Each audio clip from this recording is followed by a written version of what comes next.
Hello, good morning, जोहार। मैं संजय और आप देख रहे हैं न्यूज झारखंड। समय हो चला है झारखंड की खबरों को जानने का, तो चलिए जानते हैं आज की झारखंड की 25 मुख्य बड़ी खबरों को। कुर्मी समाज की आज 20 सितंबर से रेल चक्का जाम को लेकर सुरक्षा के पुख्ता इंतजाम, धारा 144 लागू। एसटी का दर्जा देने समेत अन्य मांगों को लेकर कुर्मी समाज 20 सितंबर से रेल चक्का जाम करेगा। इनके आंदोलन को देखते हुए विधि व्यवस्था बनाए रखने को लेकर जिला प्रशासन ने सुरक्षा के पुख्ता इंतजाम किए हैं। कुर्मी विकास मोर्चा के आज 20 सितंबर से अनिश्चितकाल के लिए रेल चक्का जाम आंदोलन के दौरान विधि व्यवस्था एवं सुरक्षा व्यवस्था बनाए रखने को लेकर रांची के उपायुक्त सह जिला दंडाधिकारी राहुल कुमार सिन्हा एवं एसएसपी चंदन कुमार सिन्हा ने मंगलवार को संयुक्त आदेश जारी किया। इधर रांची के सदर अनुमंडल दंडाधिकारी द्वारा अगले आदेश तक धारा 144 रांची के संपूर्ण सिल्ली अंचल क्षेत्र में लागू कर दी गई है। रांची के मोरी रेलवे स्टेशन पर सुरक्षा के कड़े प्रतिबंध किए गए हैं। पुलिस पदाधिकारियों व दंडाधिकारियों की प्रतिनियुक्ति की गई है। इसका जायजा लेने के लिए रांची के ग्रामीण एसपी व डीएसपी मौके पर पहुंचे। कुर्मी आंदोलन के दौरान Muri railway station, Gomoh railway station, Nimdih railway station, Ghaghra railway station समेत ओडिशा एवं पश्चिम बंगाल के विभिन्न रेलवे स्टेशनों में रेल टेका आंदोलन किया जाएगा। मोरी रेलवे स्टेशन रांची में अनिश्चितकालीन धरना दिए जाने एवं जो इस आंदोलन में विभिन्न इलाकों से बड़ी संख्या में लोगों के शामिल होने की सूचना है। इसके लिए एक दिन पहले से ही अपने अपने क्षेत्र से धरना स्थल पर पहुंचने के लिए प्रस्थान करने की जानकारी मिली है। इसे देखते हुए रांची के सदर अनुमंडल दंडाधिकारी पदाधिकारी द्वारा जो है प्रतिनियुक्ति की गई है। अग्निवीर रांची भर्ती रैली का परिणाम जारी। झारखंड में दूसरी अग्निवीर रैली जिसका आयोजन रांची के मोरहाबादी मैदान में 1 से 10 जुलाई 2023 तक किया गया था, उसका परिणाम मंगलवार को जारी कर दिया गया है। इसमें Agniveer general duty, GD, technical और अग्निवीर ट्रेडमैन 10वीं और 8वीं के सभी उम्मीदवारों का परिणाम शामिल हैं। सभी अभ्यर्थियों को दस्तावेजों के सत्यापन के लिए रांची के सेना भर्ती कार्यालय में रिपोर्ट करने का निर्देश दिया गया है। अंतिम रूप से चयनित अभ्यर्थी अपना परिणाम ज्वाइन इंडियन आर्मी की वेबसाइट www.join-indianarmy.nic.in पर देख सकते हैं। उम्मीदवारों को शीघ्र ही ईमेल के माध्यम से सूचित किया जाएगा। झारखंड में दर्दनाक हादसा, अलग अलग घटनाओं में डूबने से 7 लड़कियों की मौत, पसरा मातम। झारखंड में अलग अलग घटनाओं में जलाशयों में नहाने के दौरान कम से कम 7 लड़कियां डूब गई। पुलिस ने मंगलवार को यह जानकारी दी। एक वरिष्ठ पुलिस अधिकारी ने बताया कि गिरिडीह जिले के पचम्बा थाना क्षेत्र में मंगलवार सुबह एक तालाब में नहाते समय 4 लड़कियां डूब गई तथा उनके साथ मौजूद एक लड़की को बचा लिया गया। गिरिडीह के पुलिस अधीक्षक दीपक कुमार शर्मा ने कहा कि 15 साल से कम उम्र की 5 लड़कियां कर्मा पूजा की रस्म से पहले स्नान करने के लिए तालाब गई थी। वे गहरे पानी में चली गई और उनमें से 4 डूब गई, जबकि एक को बचा लिया गया। गिरिडीह के उपायुक्त नमन प्रियेश लकड़ा ने कहा है कि आपदा प्रबंधन विभाग द्वारा मृतकों के परिजनों को 4-4 लाख रुपए का मुआवजा दिया जाएगा। इधर पुलिस ने बताया है कि एक अन्य घटना में साहिबगंज जिले में नदी में नहाते समय 3 लड़कियां डूब गई। बरहेड़ थाना प्रभारी गौरव कुमार ने बताया है कि घटना बरहेड़ थाना क्षेत्र के खेरवा गाँव में सोमवार दोपहर को हुई, जब 3 लड़कियां नहाने के लिए गुमानी नदी में उतरी लेकिन गहरे पानी में चली गई और डूब गई।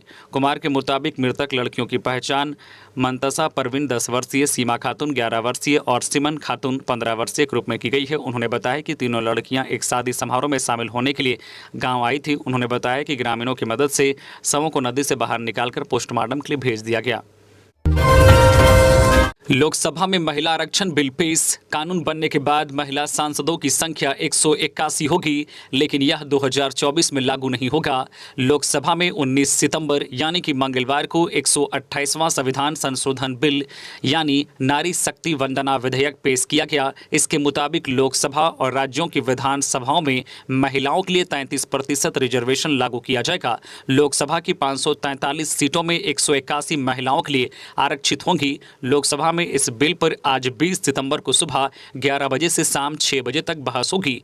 नए विधेयक में सबसे बड़ा पेंच है कि यह डिलिमिटेशन यानी कि परिसीमन के बाद ही लागू होगा। परिसीमन इस विधेयक के बाद होने वाली जनगणना के आधार पर होगा। 2024 में होने वाले आम चुनाव से पहले जनगणना और परिसीमन करीब करीब असंभव है। इस फॉर्मूले के मुताबिक विधानसभा और लोकसभा चुनाव समय पर हुए तो इस बार महिला आरक्षण लागू नहीं होगा। यह 2029 के लोकसभा चुनाव या इससे पहले के कुछ विधानसभा चुनाव से लागू हो सकता है। झारखंड में आज से 3 दिन तक के लिए भारी बारिश का अलर्ट जारी, रहें सावधान। झारखंड में आज से 3 दिन तक के लिए भारी बारिश का अलर्ट जारी किया गया है। मौसम विभाग के मुताबिक झारखंड के दक्षिणी और मध्य क्षेत्र के अलग अलग इलाकों में भारी बारिश की संभावना है, जिसमें रांची समेत 8 जिले शामिल हैं। उत्तर पश्चिम बंगाल की खाड़ी और उसके आसपास के क्षेत्र में कम दबाव का क्षेत्र बनने के कारण झारखंड के कुछ हिस्सों में बुधवार से 3 दिनों तक भारी बारिश की चेतावनी जारी की गई है। एक मौसम अधिकारी ने यह जानकारी दी है। उन्होंने कहा है कि इस सिस्टम से 22 सितंबर तक 3 दिनों तक मुख्य रूप से झारखंड के दक्षिणी, मध्य और पश्चिमी हिस्सों में व्यापक वर्षा होने की संभावना है और राज्य में वर्षा की कमी कम हो जाएगी, जो वर्तमान में 34% है। रांची मौसम विज्ञान केंद्र के प्रभारी अभिषेक आनंद ने बताया कि अगले 48 घंटे में उत्तर पश्चिम बंगाल की खाड़ी और आसपास के क्षेत्र में कम दबाव का क्षेत्र बनने की संभावना है, जिससे झारखंड में व्यापक वर्षा होगी। एचईसी कर्मी रवाना हुए दिल्ली, 21 सितंबर को जंतर मंतर में देंगे धरना। एचईसी के कर्मी दिल्ली रवाना हो गए हैं, 21 सितंबर को दिल्ली पहुंचेंगे। ये एचईसी कर्मी दिल्ली के जंतर मंतर में धरना देंगे। 19 महीने के बकाया वेतन को लेकर यह धरना देने वाले हैं। बता दें कि एचईसी के 8 श्रमिक संगठनों के 16 प्रतिनिधि मंगलवार को स्वर्ण जयंती एक्सप्रेस ट्रेन से दिल्ली रवाना हुए हैं। बता दें कि खराब वित्तीय स्थिति के कारण जो है एचटीसी कर्मियों को 19 महीने से वेतन नहीं मिला है। हालत यह है कि घर चलाने के लिए किसी ने अपनी जमीन बेच दी है, तो किसी ने बच्चों की पढ़ाई के लिए पत्नी के गहने गिरवी रख दिए हैं। जिनके बच्चों की उम्र शादी के लायक है वह अंदर ही अंदर घुट रहे हैं। मार्च 2023 से उत्पादन ठप है। 1.5 साल से ज्यादा हो गए कर्मचारियों को वेतन नहीं मिला। जिस भी कर्मचारी से इस मुद्दे पर सवाल करो उसकी आंख छलक उठते हैं। कर्मियों पर कर्ज का बोझ इतना हो गया है कि अब कोई कर्ज देने को भी तैयार नहीं है। इसके बावजूद कर्मचारी वेतन की आस में रोजाना प्लांट आते हैं। झारखंड में डेंगू से 5वीं मौत, 46 नए मरीज मिले। झारखंड में मंगलवार को डेंगू से एक और मौत हो गई। राज्य में डेंगू से मौत का यह 5वां मामला है। सभी लोग जमशेदपुर के रहने वाले थे। वहीं मंगलवार को राज्य में कुल 46 डेंगू के मरीज मिले हैं। मंगलवार को राज्य भर में डेंगू के 76 संदिग्ध मरीज मिले। 74 लोगों ने जाँच कराई। इनमें 46 में डेंगू की पुष्टि हुई। पूर्वी सिंहभूम में सबसे ज्यादा डेंगू के 36 मरीज मिले। वहीं राजधानी रांची में डेंगू के 15 संदिग्ध मरीज मिले हैं। सभी ने अपनी जाँच कराई। इनमें एक में डेंगू की पुष्टि हुई है, जबकि चतरा में 1, धनबाद में 5, खूंटी में 3 नए मरीज मिले हैं। इसके अलावा चिकनगुनिया के भी 96 संदिग्ध मरीज मिले हैं। इनमें 52 मरीजों ने जांच कराई, जिनमें 4 मरीज पॉजिटिव मिले। पश्चिमी सिंहभूम में बिजली के पोल से टकराई तेज रफ्तार बाइक, 2 छात्रों की मौत।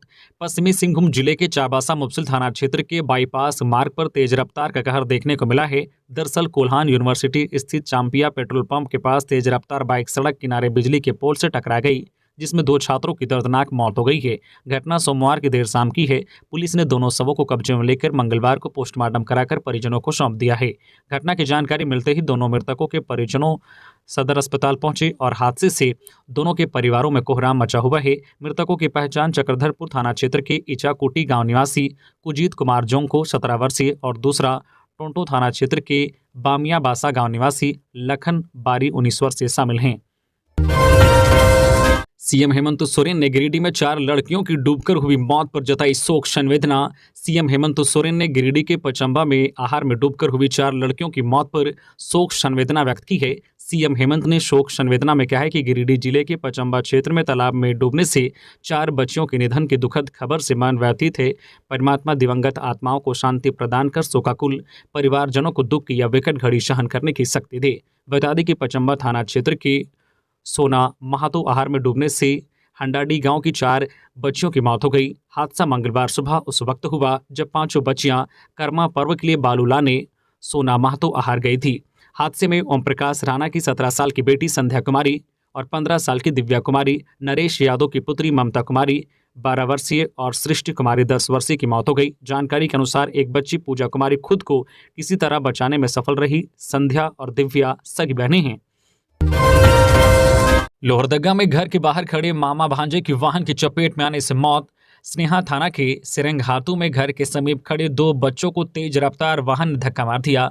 दोनों गंभीर रूप से घायल हो गए और रांची ले जाने के दौरान दोनों की मौत हो गई। लोहरदगा जिला अंतर्गत स्नेहा थाना क्षेत्र के स्नेहांघातू ढोडहा के समीप परमेश्वर साहू का 14 वर्षीय पुत्र शुभम कुमार साहू अपने 6 वर्षीय भगिना वंश साहू पिता जो है सोहर साहू के साथ घर के समीप खड़ा था। उसी दौरान भंडरा की ओर से तेज रफ्तार में आ रहे 4 पहिया वाहन JH01 FD 3262 के चालक द्वारा विपरीत दिशा में जाकर घर के समीप खड़े दोनों को धक्का मार दिया, जिससे दोनों घायल हो गए। दोनों घायल बच्चों को परिवार के सदस्यों द्वारा आनन फानन में इलाज के लिए रांची ले जाया जा रहा था। रांची ले जाने के दौरान रास्ते में ही दोनों की मौत हो गई। हादसे से परिवार में मातम छा गया है। चतरा में सरकारी दुकान दिलाने के नाम पर महिला से गैंगरेप, जिला परिषद के 3 कर्मी गिरफ्तार। चतरा जिले में सरकारी दुकान दिलाने के नाम पर एक महिला के साथ सामूहिक दुष्कर्म का मामला प्रकाश में आया है। जानकारी के अनुसार जिला परिषद में बनी दुकान दिलाने के बहाने जिला परिषद के ही 3 कर्मियों ने महिला के साथ ये कुकर्म किया। तीनों आरोपियों को गिरफ्तार कर लिया गया है। महिला ने सदर थाना में तीनों कर्मियों के खिलाफ प्राथमिकी दर्ज कराई है। महिला ने प्राथमिकी में कहा है कि सिमरिया में दुकान दिलाने के लिए जिला परिषद से निविदा निकाली गई थी। इसकी जानकारी लेने वो चतरा जिला परिषद के कार्यालय में आई थी। इसी क्रम में जीप कर्मी मेराज और सौरव कुमार से उसकी मुलाकात हुई। महिला ने बताया, इस दौरान उन्होंने मेरा मोबाइल नंबर ले लिया। 13 अगस्त को मेराज ने फ़ोन कर मुझे चतरा ब्लॉक के पास बुलाया और आधार कार्ड जमा करने के नाम पर एक मकान में ले गया। वहां पहले से मयूरहेड ब्लॉक के नजीर निरंजन पांडे मौजूद थे। महिला के अनुसार दोनों ने उसके साथ दुष्कर्म किया। इसके बाद धमकी दी कि किसी को बताया तो दुकान नहीं मिलेगी। इस घटना के बाद 14 अगस्त को सौरव ने महिला को फिर चतरा बुलाया। फिर सौरव और जो है मेराज उसे होटल उत्सव पैलेस ले गए। वहाँ भी महिला के साथ दुष्कर्म हुआ और शोर मचाने पर हत्या की धमकी दी गई। दुकान दिलाने के नाम पर महिला के साथ दुष्कर्म का सिलसिला इसके बाद भी जारी रहा। इस संबंध में थाना प्रभारी शिव प्रकाश प्रसाद ने बताया कि मामला दर्ज कर तीनों आरोपियों को गिरफ्तार कर लिया गया है। इस बाबत चतरा उपायुक्त अब्बू इमरान ने कहा कि FIR की कॉपी मिलते ही तीनों आरोपियों को सस्पेंड कर दिया जाएगा। बता दें कि 24 घंटे पुलिस हिरासत में रहने के बाद सस्पेंड करने का कानून है। 7 दिनों का होगा माओवादियों का स्थापना दिवस। गिरिडीह और बोकारो में माओवादियों ने की पोस्टरबाजी, मौजूदगी का कराया एहसास। भाकपा माओवादी अपना 19वां स्थापना दिवस मनाने जा रहे हैं। उनका यह स्थापना दिवस कार्यक्रम 7 दिनों का होगा। या 21 सितंबर से शुरू हो रहा है तो 27 सितंबर तक चलेगा। इस बीच भाकपा माओवादियों ने बोकारो और गिरिडीह जिले के कई इलाके में पोस्टरबाजी की है। पोस्टरबाजी कर माओवादियों ने इलाके में अपनी उपस्थिति दर्ज कराने की कोशिश की है। भाकपा माओवादियों ने गिरिडीह जिले के मधुबन मोड़ और पालगंज इलाके में पोस्टरबाजी की है। इन्हीं इलाके में पर्चा छोड़ा है। वहीं बोकारो जिले की बात करें तो ललपनिया बाजार में अलग अलग दुकानों पर भाकपा माओवादियों ने पोस्टर चिपकाया है। हर पोस्टर में अलग अलग स्लोगन लिखी थी। रांची के SSP रह चुके कुलदीप द्विवेदी बने CBI के DIG। रांची में SSP के साथ कई जिलों में SP की कमान संभाल चुके कुलदीप द्विवेदी को CBI का DIG बनाया गया है। इससे पहले IPS officer Kuldeep Dwivedi ITBP के DIG थे। आपको बता दें कि कुलदीप द्विवेदी झारखंड कैडर के IPS अधिकारी हैं। फिलहाल वह सेंट्रल डिप्यूटेशन पर हैं। रांची में SSP रहते हुए उन्होंने खूब नाम कमाया था। एक बार धुरवा इलाके में वह खुद से AK-47 लेकर खेत में दौड़ते हुए अपराधी को पकड़ चुके हैं। इसके बाद से उन्हें सिंघम SP कहा जाने लगा था। वह गिरिडीह और बोकारो में भी SP रह चुके हैं। नक्सल प्रभावित कई जिलों में सेवा देने के कारण माना यही जाता है कि नक्सलियों के खिलाफ चलाए जाने वाले अभियान की उनको अच्छी समझ है। एक नक्सल प्रभावित जिले में जब कुलदीप द्विवेदी के प्रयास से सड़क बनी तो गांव वालों ने खुश होकर उस मार्ग का नाम ही कुलदीप द्विवेदी मार्ग रख दिया था। रांची से हावड़ा के बीच बहुत जल्द दौड़ेगी वंदे भारत एक्सप्रेस। रांची सांसद संजय सेठ को रेल मंत्री ने दिलाया भरोसा। रांची हावड़ा वंदे भारत एक्सप्रेस की सौगात बहुत जल्द रांची को मिलने वाली है। रेलवे के द्वारा इसकी तैयारी भी पूरी की जा रही है। उक्त आशय की जानकारी सांसद संजय सेठ को केंद्रीय रेल मंत्री अश्विनी वैष्णव ने मंगलवार को मुलाकात के दौरान दी। संसद के विशेष सत्र के दौरान सांसद संजय सेठ ने केंद्रीय रेल मंत्री अश्विनी वैष्णव से मंगलवार को मुलाकात की। केंद्रीय रेल मंत्री ने सेठ को बताया है कि रांची हावड़ा वंदे भारत एक्सप्रेस की सौगात बहुत जल्द रांची को दी जाएगी। मुलाकात के क्रम में सांसद संजय सेठ ने केंद्रीय रेल मंत्री से आग्रह किया है कि रांची आकर यहां पर चल रही परियोजनाओं की एक समीक्षा बैठक की जाए ताकि यहां रेलवे के कार्यों को और भी गति प्रदान हो सके। पूर्वी सिंहभूम के रगड़ो नदी पर बना पुल जर्जर, जल्द मरम्मत नहीं हुआ तो हो सकता है बड़ा हादसा। पूर्वी सिंहभूम के बरसोल में स्थित रागड़ो नदी पर बना पुल पूरी तरह से जर्जर हो गई है। ये नदी NH 6 रोड पर खंडा मौदा से माटीहाना जाने के रास्ते में पड़ती है। पुल की स्थिति इतनी खराब है कि आए दिन यहाँ लोग दुर्घटना का शिकार होते हैं। पुल के ऊपर से गुजरने वाले राहगीर और वाहन चालक अपनी जान हथेली पर रखकर गुजरते हैं।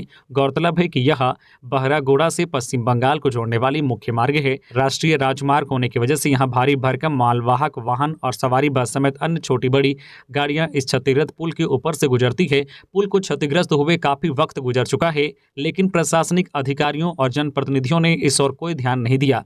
अगर इस पुल की मरम्मत की ओर ध्यान नहीं दिया गया तो निश्चित तौर पर कोई बड़ा हादसा हो सकता है।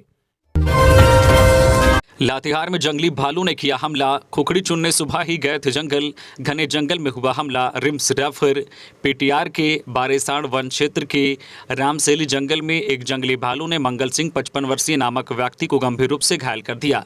वह बारेसाड़ के पहाड़ कोचा ग्राम का रहने वाला है। घायल मंगल सिंह ने बताया कि मंगलवार की सुबह तकरीबन 6-7 बजे खुखड़ी चुनने जंगल गया था। वहां अचानक एक भालू ने उस पर हमला कर दिया। उसने बताया कि भालू के साथ उसके बच्चे भी थे। वह काफी देर तक भालू से लड़ता रहा। उसके चिल्लाने की आवाज़ सुनकर ग्रामीण वहां पहुंचे। इसके बाद भालू वहां से भाग गया।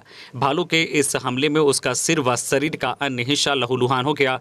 स्थानीय लोगों की मदद से परियोजनाओं से डोली बनाकर गारू रेफरल अस्पताल लाई। यहां उसका प्राथमिक उपचार कर लातेहार सदर अस्पताल भेज दिया गया, जहां अस्पताल उपाधीक्षक डॉक्टर शंभुनाथ चौधरी ने प्राथमिक इलाज कर रिम्स रेफर कर दिया। वनपाल परमजीत तिवारी को जब इस घटना की जानकारी मिली तो अस्पताल पहुंचे। उन्होंने घायल के परिजनों को इलाज के लिए तत्काल 7,000 रुपये की राशि प्रदान की। रेंजर तरुण कुमार सिंह ने सरकारी प्रावधान के अनुसार मुआवजे देने की बात कही है। अच्छी खबर, रिम्स में जल्द शुरू हो जाएगा मरीजों का किडनी ट्रांसप्लांट। स्वास्थ्य विभाग को भेजा गया प्रस्ताव। रिम्स रांची में जल्द ही किडनी ट्रांसप्लांट हो सकेगा, इसलिए दूसरे चरण का प्रयास तेज हो गया है। रिम्स के state organ and tissue transplant विभाग ने इससे संबंधित प्रस्ताव स्वास्थ्य विभाग को भेज दिया है। प्रस्ताव में जानकारी दी गई है कि रिम्स में nephrology, urology, super speciality wing के अतिरिक्त प्रशिक्षित एनेस्थीसिया विभाग के चिकित्सक हैं, इसलिए रिम्स में किडनी ट्रांसप्लांट को अनुमति मिलने के बाद शुरू किया जा सकता है। इससे राज्य के मरीजों को सुविधा होगी। नक्सलियों के नापाक इरादों पर पुलिस ने फेरा पानी। कोइलकेरा के जंगलों से पुलिस ने आईडी बम किया बरामद।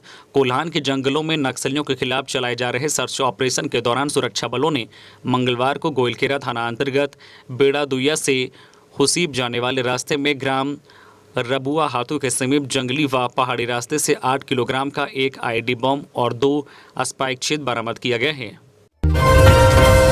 राजधानी रांची को जाम मुक्त करने की क़यावत। अभियान से पहले पर्चे में बांटी गई नसीहत। राजधानी रांची में जाम एक बहुत बड़ी समस्या है। जाम की समस्या इसलिए भी ज़्यादा है क्योंकि दुकानदारों सहित कई बड़े प्रतिष्ठानों के मालिकों ने मुख्य सड़कों पर अतिक्रमण कर रखा है। कई जगह अवैध पार्किंग भी राजधानी को जाम रखने में कारक बन रहा है। ऐसे में आज 20 सितंबर से पूरे राजधानी में अतिक्रमण के खिलाफ बड़ा अभियान चलाया जाएगा। अभियान से एक दिन पूर्व पंपलेट और पर्चा बांटकर दुकानदारों को सावधान किया गया है कि वह सड़कों को अतिक्रमण मुक्त कर दे। अक्सर देखा जाता है कि रांची नगर निगम क्षेत्र में जाम की समस्या किसी भी समय विकराल रूप धारण कर लेती है, जिसकी वजह से लोग अपने गंतव्य तक समय के अनुसार नहीं पहुंच पाते हैं। राजधानी में निर्माणाधीन फ्लाईओवर के कारण भी यातायात व्यवस्था चरमराई हुई है, लेकिन सबसे ज्यादा स्थिति खराब दुकानदारों और अवैध पार्किंग वालों की वजह से ही हुई है। ऐसे में सभी दुकानदारों और अवैध पार्किंग वालों के खिलाफ 20 सितंबर से रांची पुलिस नगर निगम के साथ मिलकर साझा अभियान चलाएगी। अभियान से पहले रांची पुलिस के द्वारा एक पंपलेट बनवाकर पूरे शहर भर में बांटा जा रहा है। जिस मामले में एसआईटी की क्लीन चिट, उसी कागज को भाजपा बार बार लाकर भ्रम फैला रही। सुप्रियो भट्टाचार्य, भाजपा के राष्ट्रीय प्रवक्ता जफर इस्लाम द्वारा मुख्यमंत्री और पार्टी के कार्यकारी अध्यक्ष हेमंत सोरेन को लेकर दिल्ली में पीसी पर झामुमो ने कड़ा ऐतराज जताया है। पार्टी महासचिव एवं प्रवक्ता सुप्रियो भट्टाचार्य ने कहा है कि जिस मामले में देवाशीष गुप्ता की कमेटी ने सोरेन परिवार को क्लीन चिट दे दी, हाईकोर्ट द्वारा अपराधी को कड़ी फटकार और जुर्माना लगाई गई, उसके बाद भी बार बार वही पेपर की फोटोकॉपी लेकर राज्य एवं देश स्तर पर भ्रम फैलाना उचित नहीं है। राजनीति में विचारधारा की मतांतर और लड़ाई हो सकती है, मगर उसे व्यक्तिगत रूप से लाने की शुरू हुई नई परंपरा उचित नहीं। जब से हेमंत सोरेन को इंडिया गठबंधन समन्वय समिति का राष्ट्रीय सदस्य बनाया गया है, तब से भाजपा की बेचैनी बढ़ गई है। यही कारण है कि लगातार विभिन्न माध्यमों से भ्रम फैलाने का काम भाजपा द्वारा किया जा रहा है। मध्य प्रदेश में गरजे बाबूलाल, कहा भाजपा फिर से बहुमत के साथ एमपी में बनाएगी सरकार। भाजपा प्रदेश अध्यक्ष व पूर्व मुख्यमंत्री बाबूलाल मरांडी ने मंगलवार को मध्य प्रदेश के बैतूल जिला अंतर्गत गुदगांव में भैंसदेही भीमपुर विधानसभा से भाजपा उम्मीदवार महेंद्र सिंह चौहान के पक्ष में जन आशीर्वाद यात्रा को संबोधित किया। इस मौके पर कृषि मंत्री कमल पटेल व पार्टी के पदाधिकारी विशेष रूप से उपस्थित रहे। इस दौरान बाबूलाल मरांडी ने कहा कि नरेंद्र मोदी के सुशासन और प्रदेश सरकार के जनहित कार्यों की बदौलत भाजपा फिर से भारी बहुमत के साथ मध्य प्रदेश में सरकार बनाएगी। इस दौरान उन्होंने मोदी सरकार की उपलब्धियों को बताया। उन्होंने यह भी बताया है कि भाजपा की सरकार इस राज्य में रहने से कितनी तेजी से विकास हो रहा है, जनहित के मुद्दों पर बात हो रही है, तरह तरह की योजनाएं लाई जा रही है। साइबर ठग नेताओं को बना रहे हैं निशाना। पूर्व विधानसभा अध्यक्ष दिनेश उरांव के नाम से फेक अकाउंट, कई लोगों से ठगी की कोशिश। पूर्व विधानसभा अध्यक्ष डॉक्टर दिनेश उरांव का किसी ने फेसबुक पर फेक अकाउंट बना लिया है। इस फेक अकाउंट के माध्यम से लोगों से ठगी की जा रही है। इस संबंध में दिनेश उरांव ने अपने आधिकारिक फेसबुक पर भी लिखा है और उस संबंध में एक स्क्रीनशॉट साझा किया है। उन्होंने बातचीत में कहा है कि कई लोगों ने उन्हें इस फेक फेसबुक अकाउंट के संबंध में जानकारी दी है। क्या किसी से ठगी भी की गई है? इस सवाल पर उन्होंने कहा है कि अब तक किसी के साथ ठगी होने की जानकारी हम तक नहीं पहुंची है। हमने इसे सार्वजनिक तौर पर लिखा है, आधिकारिक फेसबुक पर लिखा है। किसी व्यक्ति ने हमारे जो फेक फेसबुक आईडी बना ली है। अगर इससे किसी प्रकार का कोई लेन देन के लिए कहा जाता है तो ना करें। हमारे नाम से जो है फ्रेंड रिक्वेस्ट जा रहा है उसे स्वीकार ना करें, इसे रिपोर्ट करें। गुमला में फेसबुक फ्रेंड ने युवती को घर छोड़ देने की बात कहकर दोस्त के साथ मिलकर किया दुष्कर्म, गिरफ्तार। गुमला जिले के कटकाया गांव स्थित शंख नदी के किनारे पुराना घाट के नज़दीक एक घर में फेसबुक फ्रेंड ने युवती के साथ दुष्कर्म किया। पुलिस घटना में संलिप्त आरोपी में शामिल चैनपुर थाना क्षेत्र स्थित महुआ टोली निवासी कुलदीप लकड़ा और रायडी थाना क्षेत्र स्थित जो है कतकाया निवासी मुकुल कुजूर को गिरफ्तार कर लिया है। आरोपी के पास से एक बाइक और मोबाइल बरामद किया गया है। पुलिस के अनुसार बीते सोमवार को पीड़िता ने चैनपुर थाना में आकर अपना बयान दर्ज कराई कि इनके जो फेसबुक के माध्यम से बना दोस्त कुलदीप लकड़ा अपने दोस्त मुकुल कुजूर ने जो है पीड़िता को घर छोड़ देने की बात कहकर बाइक पर बैठाया और इसके बाद अपने दोस्त मुकुल कुजूर के साथ जो है कटकाया गांव के पुराना घाट शंख नदी के किनारे स्थित एक घर में ले जाकर छेड़छाड़ एवं दुष्कर्म किया। पुलिस प्राथमिकी दर्ज कर कार्रवाई करते हुए कुलदीप लकड़ा और मुकुल कुजूर को गिरफ्तार किया।